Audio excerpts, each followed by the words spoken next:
कर्मण्येवाधिकारस्ते मा फलेषु कदाचन मा कर्मफलहेतुर्भू मा ते संगोस्त्वकर्मणि। राधे राधे। जय श्री कृष्णा। ओम श्री परमात्मने नमः। आज हम श्रीमद् भागवत गीता का दूसरा अध्याय सुनेंगे एवं पढ़ेंगे। एकदम सरल भाषा में हम इसको समझेंगे, क्योंकि गीता का द्वितीय अध्याय हमें आत्मज्ञान प्रदान करता है, इसलिए यह सबसे महत्वपूर्ण अध्याय माना जाता है। इस अध्याय को पढ़ने से हमें पता चलता है कि हमारा शरीर अलग है एवं आत्मा अलग है।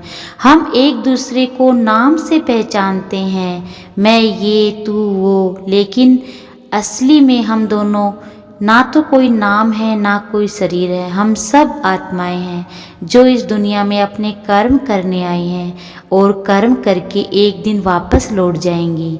यही सब द्वितीय अध्याय में हमें बताया गया है, इसलिए पूरा अध्याय ध्यान पूर्वक एवं प्रेम पूर्वक सुनना। जय श्री राधे।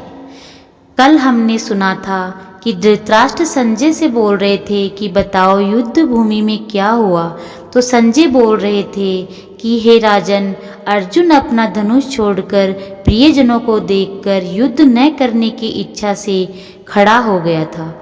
आज संजय बोल रहे हैं कि पूर्वोक्त प्रकार से करुणा करके व्याप्त और आंसुओं से पूर्ण तथा व्याकुल नेत्रों वाले शोक युक्त उस अर्जुन के प्रति भगवान मधुसूदन यह वचन कहते हैं। अब भगवान बोल रहे हैं, हे अर्जुन, तुमको इस विषम स्थल में ये अज्ञान कैसे प्राप्त हुआ, क्योंकि यह न तो श्रेष्ठ पुरुषों से आचरण किया गया है, न ही स्वर्ग देने वाला है और न ही कीर्ति को देने वाला है। इसलिए हे अर्जुन, तू नपुंसकता को प्राप्त मत हो, यह तेरे लिए योग्य नहीं है। हे परंतप, तुच्छ हृदय की दुर्बलता को त्याग कर युद्ध के लिए खड़ा हो जा। अर्थात भगवान बोल रहे हैं कि जब हम कोई युद्ध के लिए तैयार हो गए, उसके पश्चात पीछे कदम हटाना कायरता है, दुर्बलता मानी जाती है। इसलिए भगवान अर्जुन को समझा रहे हैं कि तू दुर्बलता को त्याग कर और युद्ध के लिए खड़ा हो जा, क्योंकि तू युद्ध के लिए तैयार होकर रणभूमि में आ चुका है। तब अर्जुन बोले, हे मधुसूदन, मैं रणभूमि में भीष्म पितामह और द्रोणाचार्य के प्रति किस प्रकार बाणों से युद्ध करूँगा, क्योंकि हे हरिसूदन, वे दोनों ही पूजनीय हैं। इसलिए इन महानुभाव गुरुजनों को न मारकर इस लोक में भिक्षा का अन्न भी भोगना कल्याणकारक समझता हूँ, क्योंकि गुरुजनों को मारकर भी इस लोक में रुधिर से सने हुए अर्थ और काम रूप को भोगूंगा। हम लोग ये भी तो नहीं जानते कि हमारे लिए क्या करना श्रेष्ठ है, अथवा हम ये भी नहीं जानते कि हम जीतेंगे या हमको वो जीतेंगे। और जिनको मारकर हम जीना भी नहीं चाहते, वे ही धृतराष्ट्र के पुत्र हमारे सामने खड़े हैं। इसलिए कायरता रूप दोष करके उपहत हुए स्वभाव वाला धर्म के विषय में मोहित चित्त हुआ मैं अर्जुन आपको पूछता हूँ, जो कुछ निश्चय किया हुआ कल्याणकारक साधन हो वह मेरे लिए कहिए, क्योंकि मैं आपका शिष्य हूँ, इसलिए आपके शरण हुए मेरे को शिक्षा दीजिए। यहाँ पे अर्जुन श्री कृष्ण को अपना गुरु मानते हुए उनकी शरण में हो चुके हैं। वे मोहग्रस्त हो चुके हैं, उनको क्या करना है और क्या नहीं करना है ये कुछ भी नहीं सूझ रहा है। इसलिए वो श्री कृष्ण से कह रहे हैं कि मुझे बताइए कि मुझे क्या करना चाहिए, क्योंकि भूमि में निष्कंटक धन धान्य संपन्न राज्य को और देवताओं के स्वामीपन को प्राप्त होकर भी अर्जुन उस उपाय को नहीं देखता है जो उसकी बुद्धि इंद्रियों को सुखाने वाले शोक को दूर कर सके। संजय बोले, हे राजन, निद्रा को जीतने वाले अर्जुन अंतर्यामी श्री कृष्ण महाराज के प्रति इस प्रकार कहकर फिर श्री गोविंद भगवान से युद्ध नहीं करूँगा ऐसे स्पष्ट कहकर चुप हो गए। उसके उपरांत हे व्रतवंशी धृतराष्ट्र, अंतर्यामी श्री कृष्ण महाराज ने दोनों सेनाओं के बीच में उस शोक युक्त अर्जुन को हंसते हुए से वचन कहे, हे अर्जुन, तू न शोक करने योग्य के लिए शोक करता है और पंडितों के से वचनों को कहता है, किंतु पंडित जन जिनके प्राण चले गए हैं उनके लिए, और जिनके प्राण नहीं गए हैं उनके लिए भी शोक नहीं करते, क्योंकि आत्मा नित्य है, इसलिए शोक करना अयुक्त है। वास्तव में न तो ऐसा ही है कि मैं किसी काल में नहीं था, अथवा तू नहीं था, अथवा ये राजा लोग नहीं थे, और न ऐसा ही है कि इससे आगे हम सब नहीं रहेंगे, अर्थात हम सब हमेशा रहेंगे। किंतु जैसे जीवात्मा की इस देह में कुमार, यौवा और वृद्धावस्था होती है, वैसे ही अन्य शरीर की प्राप्ति होती है। उस विषय में धीर पुरुष कभी मोहित नहीं होता है। अर्थात जैसे कुमार, युवा और जरावस्था स्थूल शरीर का विकार अज्ञान से आत्मा को भासता है, वैसे ही एक शरीर से दूसरे शरीर को प्राप्त होना सूक्ष्म शरीर का विकार भी अज्ञान से ही आत्मा में भासता है। इसलिए तत्व को जानने वाला धीर पुरुष इस विषय में मोहित नहीं होता है। हे कुंती पुत्र, सर्दी, गर्मी और सुख दुख को देने वाले इंद्रिय और विषयों के संयोग तो क्षण भंगुर और अनित्य हैं, इसलिए हे भरतवंशी अर्जुन, उनको तू सहन कर, क्योंकि हे पुरुषश्रेष्ठ, दुख सुख को समान समझने वाले जिस धीर पुरुष को ये इंद्रियों के विषय व्याकुल नहीं कर सकते, वह मोक्ष के लिए योग्य होता है। भगवान बोल रहे हैं कि युवावस्था, वृद्धावस्था और बाल्यावस्था जिस प्रकार हमारे शरीर में आती है, वैसे ही जन्म और मृत्यु भी आते हैं। हम कभी समाप्त नहीं होते, सिर्फ ये शरीर समाप्त होता है, आत्मा कभी समाप्त नहीं होती। और हे अर्जुन, असत वस्तु का तो अस्तित्व नहीं है और सत का अभाव नहीं है। इस प्रकार इन दोनों का तत्वज्ञानी पुरुषों द्वारा देखा गया है। इस न्याय के अनुसार हे अर्जुन, नाश रहित तू उसको जान जिसमें सारा संसार व्याप्त है, क्योंकि इस अविनाशी का विनाश करने में कोई समर्थ नहीं है। और इस नाश रहित अप्रमेय नित्य स्वरूप जीवात्मा के ये सब शरीर नाशवान कहे गए हैं। इसलिए हे व्रतवंशी अर्जुन, तो युद्ध कर, अर्थात आत्मा कभी नहीं मरती, ये शरीर ही मरते हैं। आत्मा का नाश कोई भी नहीं कर सकता। आत्मा अवश्य में दूसरा शरीर धारण कर सकती है। इसलिए अर्जुन, तू चिंता मत कर, तू सिर्फ युद्ध कर। जो इस आत्मा को मारने वाला समझता है और जो इसको मरा हुआ मानता, वे दोनों ही नहीं जानते, क्योंकि ये आत्मा न मारता है और न ही मारा जाता है। ये आत्मा किसी काल में न जन्मता है, न मरता है, अथवा न ये आत्मा होकर फिर होने वाला है, क्योंकि ये अजन्मा है, नित्य है, शाश्वत और पुरातन है। शरीर के नाश होने पर भी ये नाश नहीं होता है। ईश्वर क्यों बोल रहे हैं कि आत्मा जन्म नहीं होती? हमारा तो जन्म होता है, तो जन्म सिर्फ इस शरीर का होता है और मृत्यु भी सिर्फ इस शरीर की होती है। आत्मा की ना मृत्यु होती है और ना ही उनका कोई जन्म होता है, इसलिए ईश्वर ने इसको अजन्मा कहा है। हे प्रथापुत्र अर्जुन, जो पुरुष इस आत्मा को नाश रहित, नित्य, अजन्मा और अव्यय जानता है, वह पुरुष कैसे किसको मरवाता है और कैसे किसको मारता है। अर्थात जिसको ये ज्ञान हो चुका है कि आत्मा नित्य अजन्म है, तो वो न किसी को मारता है न किसी को मरवाता है। और यदि तू कहे कि मैं तो शरीरों के वियोग का शोक करता हूँ, तो भी यह उचित नहीं है, क्योंकि जैसे मनुष्य पुराने वस्त्रों को त्याग कर दूसरे नए वस्त्रों को ग्रहण करता है, वैसे जीवात्मा पुराने शरीरों को त्याग कर दूसरे नए शरीरों को प्राप्त होती है। इसलिए तू शरीर के खोने का भी भय मत कर, क्योंकि शरीर एक न एक दिन अवश्य जाएगा और नए शरीर में प्रविष्ट होगा। हे अर्जुन, इस आत्मा को शस्त्र आदि नहीं काट सकते और इसको आग नहीं जला सकती और इसको जल भी गीला नहीं कर सकता और न वायु सुखा सकती है, क्योंकि आत्मा को हम सब ने कभी देखा नहीं। जो अंदर मनन करता है वही आत्म दर्शन करता है, और वो जो अंदर हमारी आत्मा है उसको ना कुछ गीला कर सकता है, ना कुछ जला सकता है, ना कोई मार सकता है। सिर्फ मृत्यु इस शरीर की होती है, क्योंकि ये आत्मा अछेद्य है। ये आत्मा अधैर्य, अक्लेद्य और अशोष्य है, तथा ये आत्मा निसंदेह नित्य, सर्वव्यापक, अचल, स्थिर रहने वाला और सनातन है। ये आत्मा अव्यक्त अर्थात इंद्रियों का अविषय और आत्मा अचिंत्य अर्थात मन का अविषय और आत्मा का विकार रहित अर्थात न बदलने वाला कहा गया है। इसलिए हे अर्जुन, इस आत्मा को ऐसा जानकर तू शोक करने योग्य नहीं है, अर्थात तुझे शोक करना उचित नहीं है। यदि तू इसको सदा जन्मने और मरने वाला माने, तो भी हे अर्जुन, इस प्रकार शोक करने योग्य नहीं है, क्योंकि ऐसा होने से तो जन्मने वाले की निश्चित मृत्यु और मरने वाले का निश्चित जन्म होना सिद्ध हुआ है। इससे भी तू बिना उपाय वाले विषय में शोक करने योग्य नहीं है। अर्थात अर्जुन, तू इस शरीर के लिए शोक मत कर। इस शरीर की एक दिन मृत्यु निश्चित है। बस ये अपनेपन का मोह है जो तुम्हें युद्ध ना करने की प्रेरणा दे रहा है। ये भीष्म आदि का शरीर मायामय होने से अनित्य है।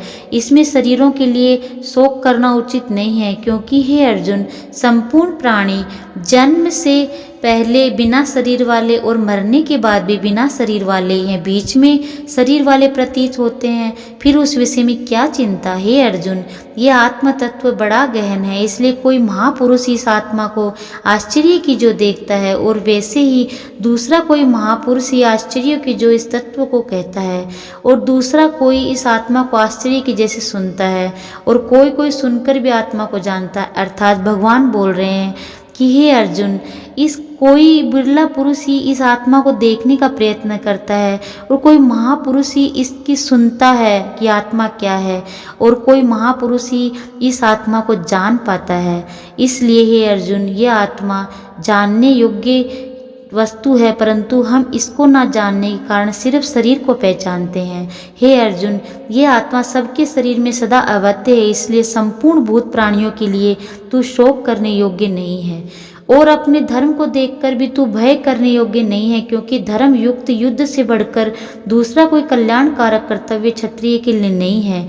हे पार्थ, अपने आप प्राप्त हुए और खुले हुए स्वर्ग के द्वार रूप इस प्रकार के युद्ध को भाग्यवान क्षत्रिय लोग ही पाते हैं, और यदि तू इस धर्म युक्त संग्राम को नहीं करेगा तो स्वधर्म और कीर्ति को खोकर पाप को प्राप्त होगा। अर्थात हे अर्जुन, तेरे जीवन में ये युद्ध तेरे सामने आया है, तो तुझे ये युद्ध धर्म समझ के लड़ना ही होगा। अगर तू इस युद्ध से पीछे हटता है तो पाप का भागी होगा, क्योंकि युद्ध को लड़ना ही पड़ता है। और सब लोग तेरी बहुत काल तक रहने वाली अपकीर्ति का कथन करेंगे, और वह अपकीर्ति माननीय पुरुषों के लिए मरण से भी अत्यधिक बुरी होगी, और जिनके तू बहुत माननीय होकर अब तुच्छता को प्राप्त होगा, वे महारथी लोग तुझे भय के कारण युद्ध में उपराम हुआ मानेंगे। अर्थात हे अर्जुन, तू तो मोहग्रस्त होकर युद्ध से दूर हो रहा है, परंतु तेरे अपने ही तुझे कायर समझेंगे और भय के कारण युद्ध से डरा हुआ मानेंगे। ये तेरा धर्म है, तो युद्ध कर और वीरता को प्राप्त हो। और तेरे वैरी लोग तेरे सामर्थ्य की निंदा करते हुए बहुत से न कहने योग्य वचनों को कहेंगे, फिर उससे अधिक दुख और क्या होगा।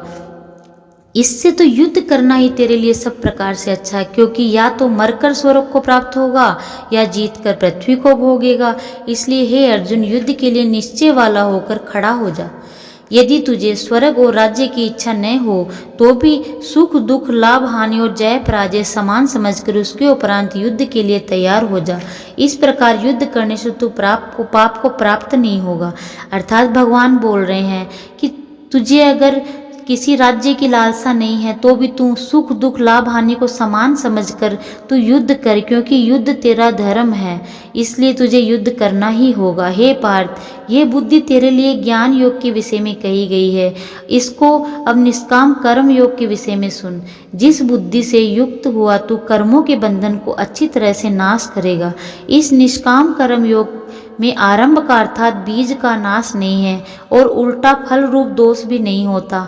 इसलिए इस निष्काम कर्म योग रूप धर्म का थोड़ा भी साधन जन्म मृत्यु रूप महान भय से उद्धार कर देता है। हे अर्जुन, इस कल्याण मार्ग में निश्चयात्मक बुद्धि एक ही है, और अज्ञानी पुरुषों की बुद्धियां बहुत भेद वाली और अनंत होती हैं। हे अर्जुन, जो साकामी पुरुष केवल फलश्रुति में प्रीति रखने वाले, स्वर्ग को ही परम श्रेष्ठ मानने वाले, इससे बढ़कर कुछ नहीं ऐसे कहने वाले हैं, वे अविवेकी जन जन्म रूप कर्म फल को देने वाली और भोग तथा ऐश्वर्य की प्राप्ति के लिए बहुत सी क्रियाओं के विस्तार वाली इस प्रकार की जिस दिखाओ या शोभा वक्त वाणी को कहते हैं। अर्थात जो पुरुष कर्म करता हो फल की इच्छा करता है और स्वर्ग आदि भोगों की इच्छा करता है, वह अविवेकी होता है, क्योंकि कोई भी भोग स्थिर नहीं है। उस वाणी के द्वारा हरे हुए चित्त वाले और भोग और ऐश्वर्य में आसक्ति वाले उन पुरुषों के अंतःकरण में निश्चयात्मक बुद्धि नहीं होती। हे अर्जुन, सब वेद तीनों गुणों के कार्य रूप संसार को विषय करने वाले अर्थात प्रकाश करने वाले हैं। इसलिए तू असंसारी अर्थात निष्कामी और सुख दुख आदि द्वंद्वों से रहित नित्य वस्तु में स्थित तथा योगक्षेम को न चाहने वाला और आत्मपरायण हो, क्योंकि मनुष्य सब ओर से परिपूर्ण जलाशय के प्राप्त होने पर छोटे जलाशय में जितना प्रयोजन रहता है, इसी प्रकार ब्रह्म को जानने वाले ब्राह्मण का भी सब वेदों में उतना ही प्रयोजन होता है। यहाँ पे श्री कृष्ण ज्ञान योग और कर्म योग की शिक्षा दे रहे हैं। वो कह रहे हैं कि तू आत्मा को जान, उसके जानने के बाद तुझे कुछ और जानने की जरूरत नहीं है, क्योंकि आत्मा ही ब्रह्म स्वरूप है।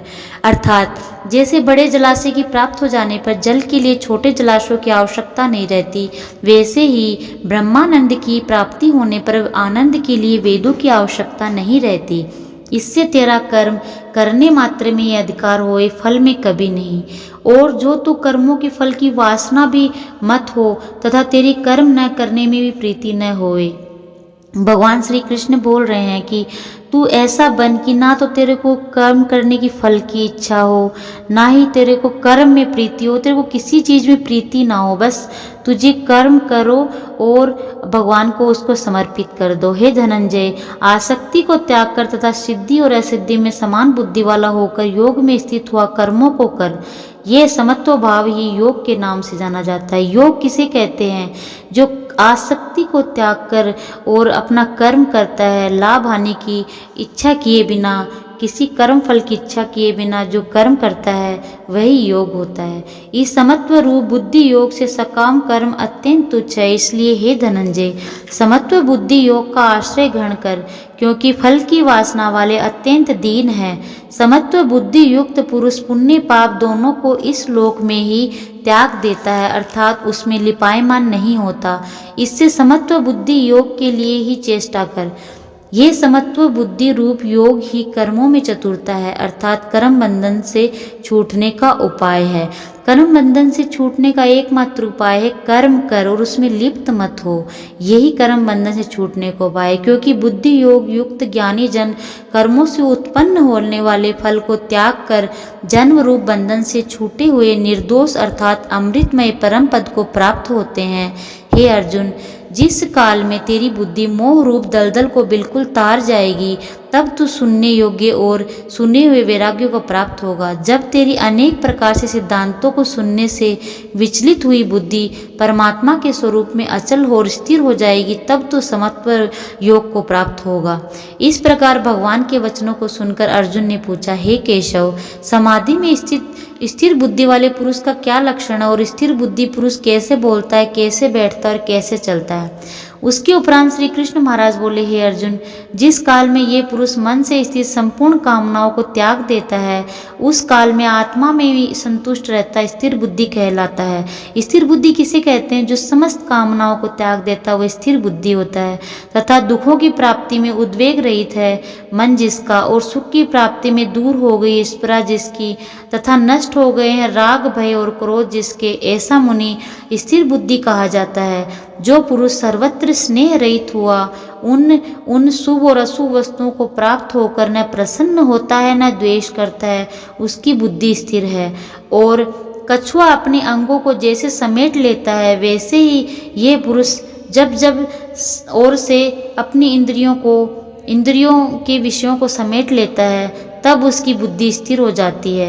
यद्यपि इंद्रियों के द्वारा विषयों को न ग्रहण करने वाले पुरुष भी केवल विषय तो निवृत्त हो जाते हैं, परंतु राग नहीं निवृत्त होता। इस पुरुष का तो राग भी परमात्मा को साक्षात करके निवृत्त हो जाता है। हे अर्जुन, जिससे कि यत्न करते हुए बुद्धिमान पुरुष भी मन को प्रमथन स्वभाव वाली इंद्रियां बलात् हर लेती हैं। इसलिए मनुष्य को चाहिए कि उन संपूर्ण इंद्रियों को वश में करके समाहित चित्त हुआ मेरे प्रायण स्थिर होए, क्योंकि जिस पुरुष की इंद्रियां वश में है उन्हीं की बुद्धि स्थिर होती है।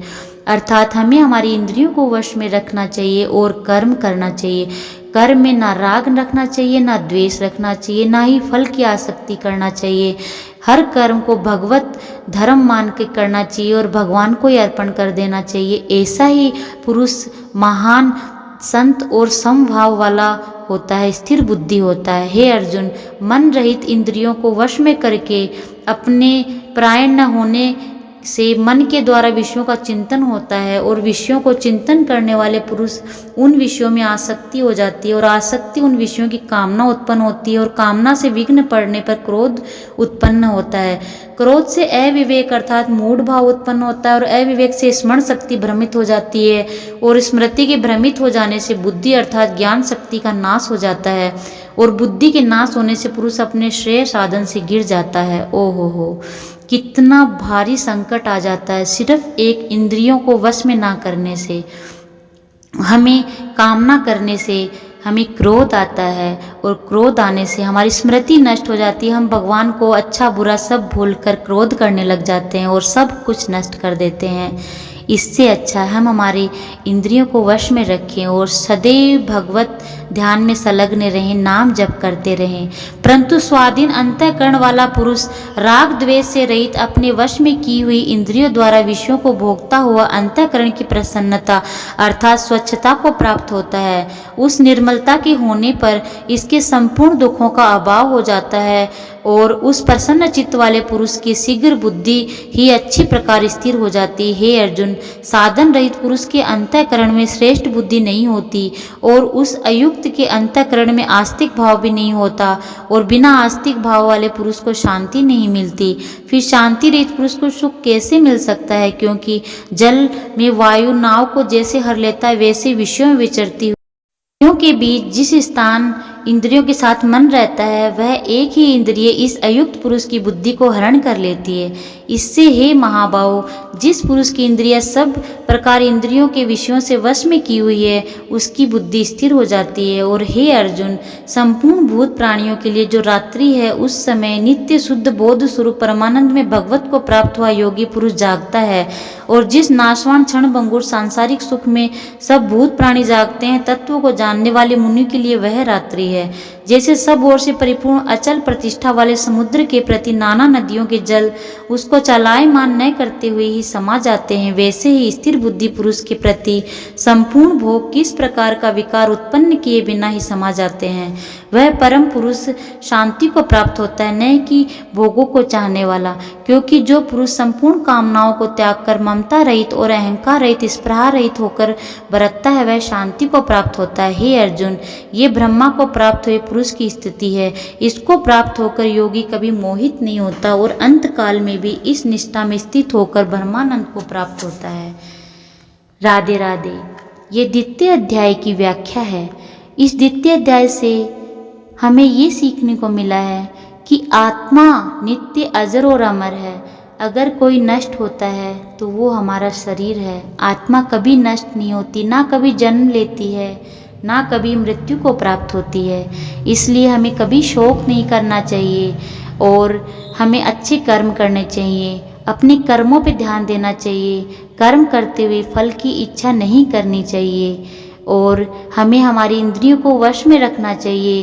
पांचों इंद्रियों को वश में रखेगा वही स्थिर बुद्धि होता है। क्योंकि जो एक भी इंद्रिय के वश में हो जाता है वह क्रोध से, काम से भ्रमित हो जाता है, उसे शांति कभी प्राप्त नहीं होती। अगर हमें शांति प्राप्त करनी है और सुखपूर्वक अपना जीवन जीना है तो हमें हमारे इंद्रिय सुखों को त्यागना होगा।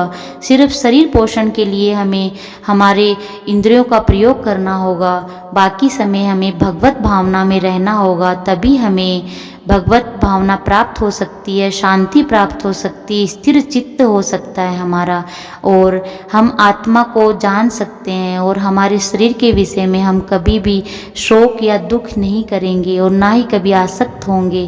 क्योंकि हम शरीर नहीं, हम आत्मा हैं और ये इंद्रिय सुख हमें हमारी आत्मा से अलग करता है, शरीर के सुख में लिप्तायमान रखता है। इसलिए हमें इंद्रियों के सुख को और दुख को समझना होगा और जिस चीज़ की हमें ज़रूरत नहीं है, आवश्यकता नहीं है, उसका प्रयोग हमें नहीं करना है।